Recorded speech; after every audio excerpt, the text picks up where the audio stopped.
Detail చూస్తే తెలంగాణ ప్రభుత్వంపై మాజీ మంత్రి హరీష్ రావు మరోసారి విరుచుకుపడ్డారు. ధాన్యం కొనుగోళ్లపై కాంగ్రెస్ ప్రభుత్వం చేతులెత్తేసిందని అన్నారు.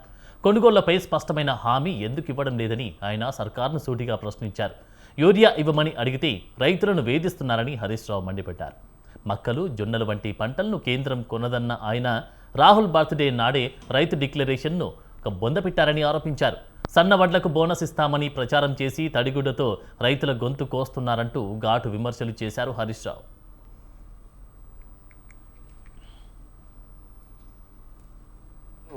ఆ రైతు డిక్లరేషన్ ను బొందబెట్టిండు. ఎందుకు ఈ మాట అంటున్నా అంటే, వరంగల్లో రాహుల్ గాంధీ గారు డిక్లేర్ చేసిన రైతు డిక్లరేషన్ లో అన్ని పంటలకు ఎంఎస్పీతో పాటు ఎంఎస్పీకి అదనంగా 500 రూపాయలు ఇస్తామని చెప్పి ఆనాడు రాహుల్ గాంధీ గారు రైతు డిక్లరేషన్ లో ప్రకటించారు. కానీ నేడు రేవంత్ రెడ్డి గారు ఏమంటున్నారు? బోనస్ లేదు, ఆ కొనడం కూడా అన్ని పంటలను మద్దతు ధర కొనేది కూడా రాష్ట్ర ప్రభుత్వం కొనదు.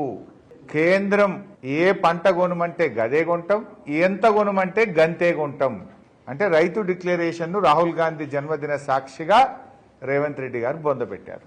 ఇదే రేవంత్ రెడ్డి గారు కూడా కొన్ని సందర్భాల్లో మాట్లాడుతూ ఏమన్నారంటే, ఎంతన్నా వడ్లు పండించండి, పండించిందంతా కొంటాం అని ఈయన కూడా చెప్పాడు. రాహుల్ గాంధీ చెప్పిండు, రేవంత్ రెడ్డి గారు చెప్పిండ్రు. కానీ నిన్న కేబినెట్ సమావేశం తర్వాత ఉత్తమ్ కుమార్ రెడ్డి గారు ఏం చెప్పిండ్రు? కేంద్రం చెప్పిందే కొంటాం, ఎంత కొనమంటే అంతే కొంటామన్నారు. ఒక్కసారి వారి మాటలు చూసిన తర్వాత నేను మిగతా విషయాల్లోకి వెళ్తాను. ఈనాడు ఇందిరమ్మ పాలనలో మీరు వరి పండించండి, మీరు పండించిన చివరి గింజ వరకు ఈ ప్రభుత్వం కొనుగోలు చేస్తుంది.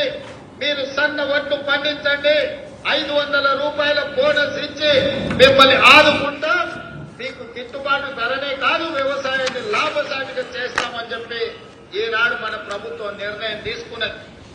ఇకపై కేంద్రం ఏ పంట ఉత్పత్తులకు ఎంఎస్పీ నిర్ణయించి కొనుగోలు చేస్తుందో ఆ పంటలను అంతే కోటాలో రాష్ట్ర ప్రభుత్వం తరఫున కొనుగోలు చేయాలని నిర్ణయం తీసుకున్నాం. అంటే కేంద్రం ఎంఎస్పీ నిర్ణయించిన పంటలు ఎంత కొనమంటే గంతే కొంటాము అంటుండ్రు. మరి దాన్ని నువ్వెందుకు? రాష్ట్రం ఎందుకు? రాష్ట్ర ప్రభుత్వం ఎందుకు? నీ రైతు డిక్లరేషన్ ఎందుకు?